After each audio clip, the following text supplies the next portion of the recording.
Hello everyone, আসসালামু আলাইকুম। আজকে অনেকদিন পর চলে আসলাম বন্ধু রাকিবের দোকানে। তো আমার দেখে খুব হাসি খুশি দেখলাম।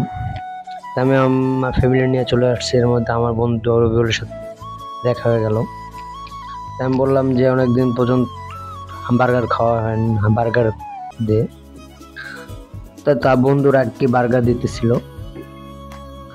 আর দোকানে যে স্টাফটা হয়, যে এতটা মনে করো হাতের কাজ বা এতটা সুন্দর মনে করো ই করতেছিল, যে আমি ওর হাতের দেখে তো আমি ফুল ফিদা হয়ে গেছিলাম।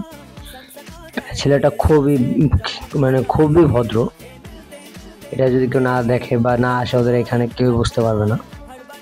ওদের ব্যবহার, ওদের যে আইটেমগুলা সবকিছু সুন্দর। আমি বললাম রাকিব যে আমার বন্ধু মুড়ি খাওয়া, তো ওর দোকান না মুড়িটা যে এতটা সুন্দর, যদি কেউ একবার না খান তাহলে বুঝতে পারবেন না। আমি ওর দোকানে আসলে একবার হইলেও মুড়িটা ট্রাই করি। তা আপনারাও আসবেন, এসে মুড়িটা ট্রাই করুন। মুড়িটার ভিতরে আমার স্পেশাল ভাবে করে দিতেছিল, হালিম টালিম দিয়ে একেবারে বেস্ট করে দিতেছিল। তা মুড়িটা এতটা যে টেস্টি, এটা যদি কেউ না খায় বুঝতে পারবে না। তাই আমার নতুন একটা পেজ খুলছি আমি, ভানু সাহেব আলফা কসমেটিক্স। তা আপনারা একবার হলো আমার পেজটা যে ভিজিট করে আসবেন।